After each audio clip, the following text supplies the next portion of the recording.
दोस्तों कैसे हो? उम्मीद है सब बढ़िया होंगे।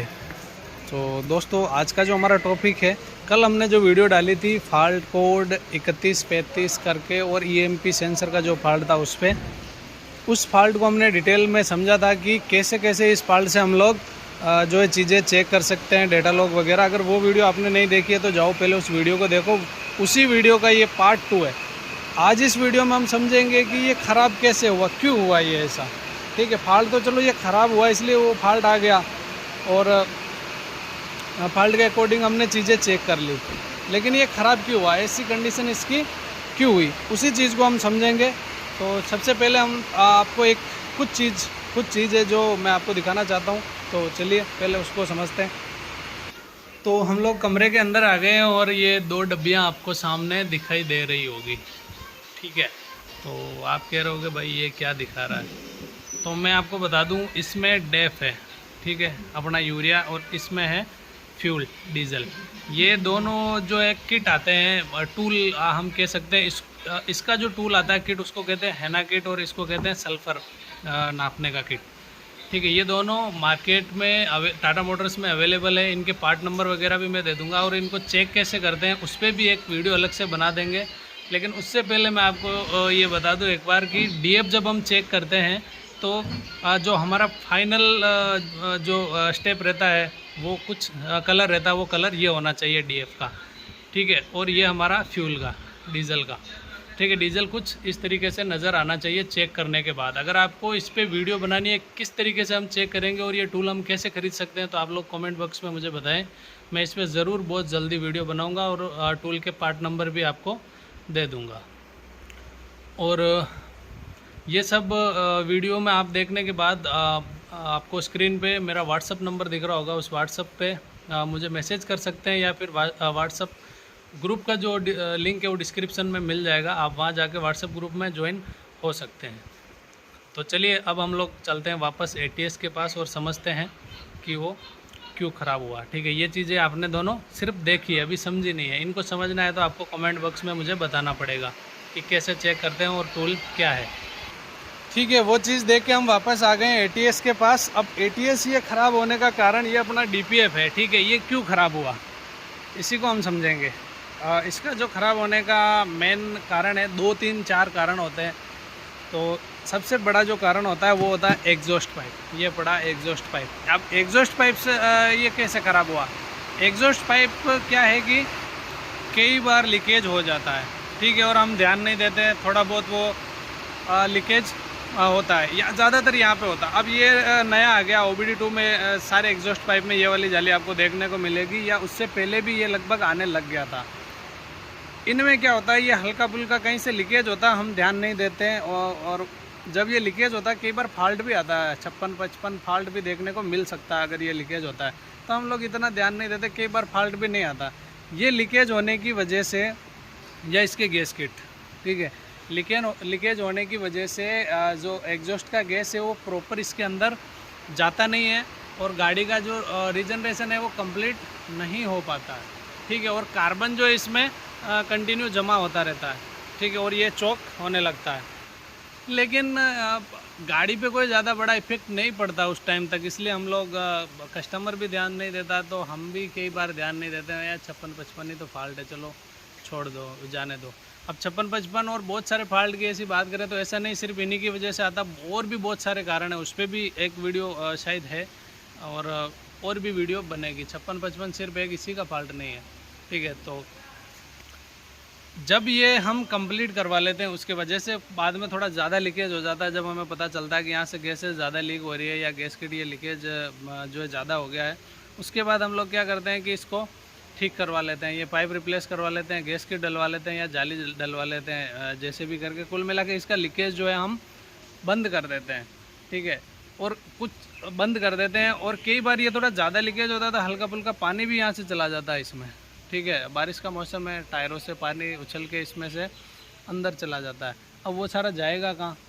घूम फिर के यहीं आएगा। जैसे कि इसमें क्या आया है, ये देखो, इसमें से पास होके यहाँ आया, इसमें कार्बन आपको नज़र आ रहा होगा, ये पूरा इसको जाम कर देता है।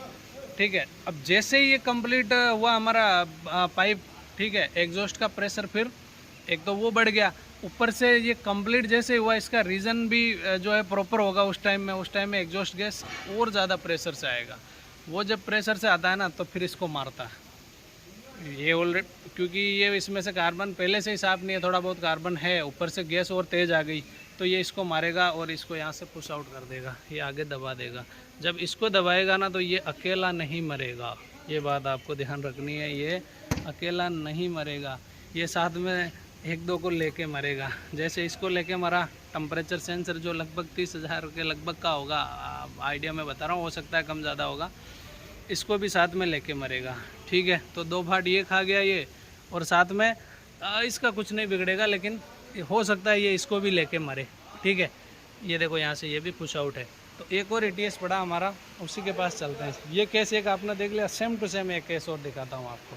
मैं आपको गाड़ी नंबर वगैरह इसमें नहीं दिखा सकता, गाड़ी किसकी है क्या है, ये सब चीज़ें शायद मेरे लिए दिक्कत हो सकती है। तो देखिए ये केस पड़ा सेम टू सेम। अब इसमें क्या करा इसने, ये देखो ये हुआ। दूसरा इसमें भी सेम इसी तरीके से यहाँ से मारा इसने और यहाँ से पुश आउट कर दिया।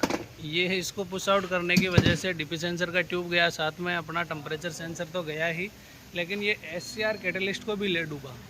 ठीक है, ये देखो इसको भी ये खा गया। तो अब कस्टमर को लगभग हो गया 2-3 लाख का नुकसान, क्योंकि गाड़ी वो वारंटी जो इसको मिलेगी नहीं।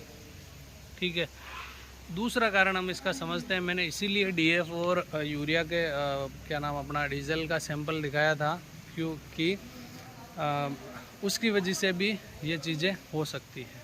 वो ऐसे हो सकती है कि BS6 गाड़ी में 10 ppm से ऊपर का डीजल नहीं चलेगा। अगर उससे ऊपर का डीजल होगा तो गाड़ी में जो है धुआं ज़्यादा बढ़ेगा। धुआं जब ज़्यादा बढ़ेगा तो कार्बन भी ज़्यादा बढ़ेगा। कार्बन बढ़ेगा तो वो कार्बन कहाँ जाएगा, वो कार्बन देखिए ये यहीं पे आएगा। ठीक है, ये कार्बन छाप इसमें दिख रहा है। तो इस ATS के जो सिम्टम्स हमें दिख रहे हैं उससे ऐसा लग रहा है कि इसने कहीं ना कहीं बेड फ्यूल जो है यूज़ किया और बेड डेफ ही यूज़ किया। ठीक है, तो ये सारी चीज़ें तो खैर हमने इसकी चेक कर ली, लेकिन आपको किस तरीके से चेक करनी है और वो टूल कैसे लेना है आप कमेंट बॉक्स में मुझे बता दीजिएगा। मैं उस पर वीडियो डिटेल से बना दूंगा और किस तरीके से चेक करते हैं वो भी आपको बता दूंगा। ठीक है, तो दूसरा कारण ये हो गया। ठीक है, तो यहाँ पे कार्बन आया। ठीक है, यहाँ से निकल के ये यहाँ कार्बन जमा हो गया। ठीक है, जब कार्बन यहाँ जमा होगा तो ये चौक हो जाएगा। जब चौक होगा तो ये एग्जॉस्ट पाइप वगैरह अपना फाड़ देगा, लीकेज कर देगा।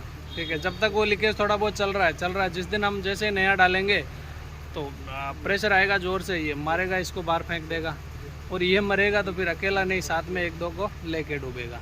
ठीक है, ये हो गया अपना डीजल का कारण। ठीक है, ये हो गया अपना डीजल का कारण भाई डीजल। अब हम यूरिया का देखते हैं। यूरिया में क्या होता है कि जो ख़राब यूरिया होता है ना, वो यूरिया जो है हमारा वो यहाँ पे नहीं जमता है।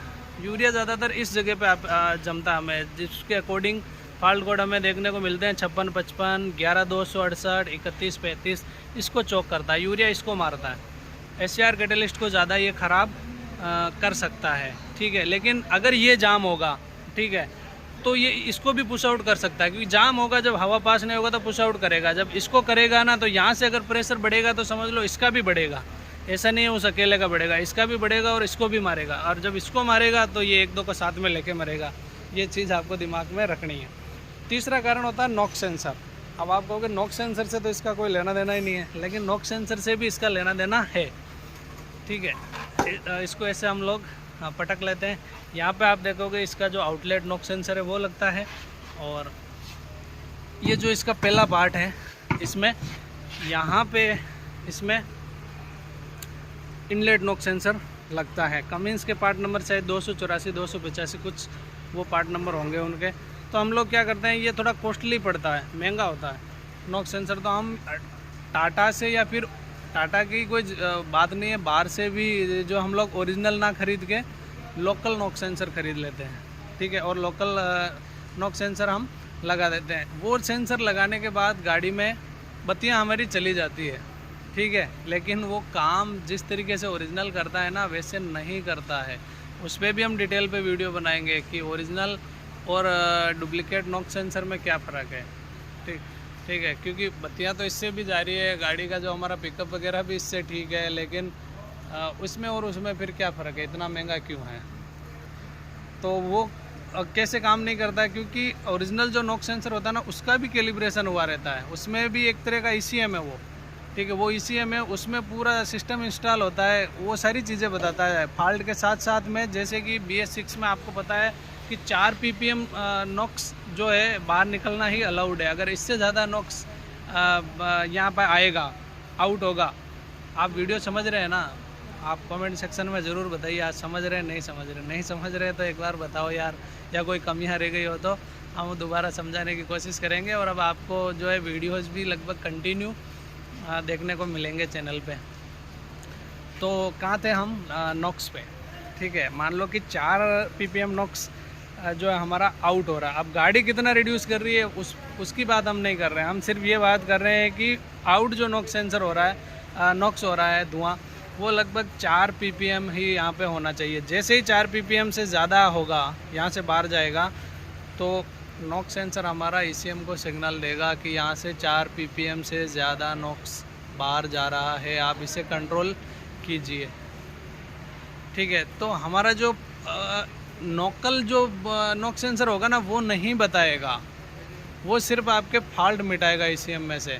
उसके अलावा उसको कोई लेना देना नहीं है, कौन घर में चोरी कर रहा है, कौन क्या कर रहा है, कौन खेल रहा है, कौन कूद रहा है, उसको कोई मतलब नहीं है, ठीक है। ये एक तरह का गार्ड है हमारा, सिक्योरिटी गार्ड, ठीक है। अब हम अच्छा गार्ड रखेंगे, पढ़ा लिखा गार्ड रखेंगे, तो वो ज़्यादा पैसे लेगा, ठीक है, लेकिन वो सिक्योरिटी का भी पूरा ध्यान रखेगा। हम लोकल किसी गार्ड को बिठा दिए, अनपढ़ आदमी को, उसको पता ही नहीं है एंट्री कहाँ से करनी है और आउट कैसे होना है, उसको खुद ही नहीं पता, तो वो क्या बताएगा। तो कुछ ऐसा ही खेल इसका, ये एक तरह का हमारा सिक्योरिटी गार्ड है नॉक्स का। ये नॉक्स की वैल्यू नापता है कि यहाँ से कितना नॉक्स बाहर जा रहा है। हाँ, और एक चीज़ और बता दूँ मैं फिर से आपको कि ये वीडियो कोई भी इंटरटेनमेंट के लिए नहीं है, ये वीडियो सीखने के लिए है, जानकारी के लिए है।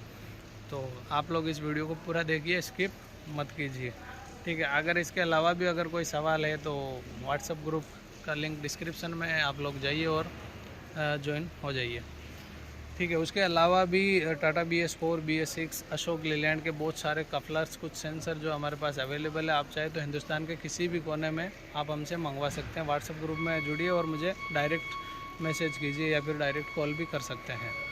तो ये था नॉक सेंसर का काम और नॉक सेंसर का कारण, ठीक है, इसको ख़राब करने का। जब देसी नॉक सेंसर इसमें लगा हुआ रहेगा तो यहाँ से 4 की जगह 8 PPM, 8 की जगह 10, 10 की जगह 12, कितना भी PPM जाए उसको क्या लेना देना भाई, ठीक है। लेकिन ओरिजिनल वाला सिर्फ आपका फॉल्ट नहीं मिटाएगा, साथ में वो ये भी ध्यान रखेगा कि इसमें से नॉक्स कितना आउट हो रहा है, जो आपका देसी वाला नॉक सेंसर ध्यान नहीं रख पाएगा। और उसकी वजह से, ठीक है, यहाँ पे फिर कार्बन जमा होगा, इसी जगह पे फिर कार्बन जमा होगा, उसी की वजह से, नॉक सेंसर की वजह से। और यहाँ पे सिर्फ कार्बन जमा होगा तो ऐसा नहीं है कि ये अकेला मर रहा है, ये 2 को साथ में लेके मर रहा है। लेकिन एक चीज़ और बता दूँ आपको, ये कई बार इंजन और टर्बो को भी लेके मरता है, ठीक है, इंजन को भी लेके मरता है। क्योंकि जहाँ जब गाड़ी का गैस नहीं निकलेगा तो फिर कहीं ना कहीं तो निकलने की कोशिश करेगा ना गैस, तो कई बार टर्बो ये ख़राब कर देता है, कई बार इंजन ही ख़राब कर देता है। ये अकेला नहीं मर रहा है, ये बात आपको ध्यान में रखनी है। ये बहुत जनों को साथ में लेके मर रहा है। जैसे हम तो डूब रहे हैं सनम, 2-4 को साथ में लेके डूब रहे हैं, कुछ वो वाली कहानी है। तो लोगों को समझाएं, लोगों को बताएं कि आप बड़े मेंटेनेंस से कैसे बच सकते हैं, ठीक है। और मैं उम्मीद करता हूं कि मैं जो समझा रहा हूं आपके पक्का समझ में आता होगा। अगर समझ में नहीं आ रहा है तो ग्रुप में आ जाइए, वहाँ पे और हम समझ लेंगे। आप चाहे तो मुझे डायरेक्ट कॉल भी कर सकते हैं, ठीक है। लेकिन कई बार ऐसा ना हो कि आप कॉल करो और मैं ना उठा पाऊँ। कितनी बार मैं भी नौकर आदमी हूँ, तो जो आपको बुरा लग जाए आप मैसेज भी कर सकते हैं व्हाट्सएप पे। सो दोस्तों, उम्मीद है ये वीडियो आपको ज़रूर पसंद आई होगी। और इस पे बहुत सारे टॉपिक है, बहुत सारे वीडियोज़ है जो इस पर हम एक एक चीज़ समझेंगे और DP सेंसर के बारे में सारी चीज़ें समझेंगे डिटेल से। लेकिन वीडियो बहुत ज़्यादा बड़ा हो रहा है, इसीलिए आज इसको यहीं पे बंद करते हैं। इसका पार्ट 3 भी बनाएंगे, 4 भी बनाएंगे, 5 भी बनाएंगे, 6 भी बनाएंगे। ये एक तरह की फ़िल्म है जो हमारी लंबी चलेगी, KGF की तरह मान लो, चाहे किसी और फिल्म की तरह। तो ठीक है दोस्तों, अब मिलते हैं अगले टॉपिक पे या इसी टॉपिक पे पार्ट 3 में। तब तक जय हिंद, जय भारत।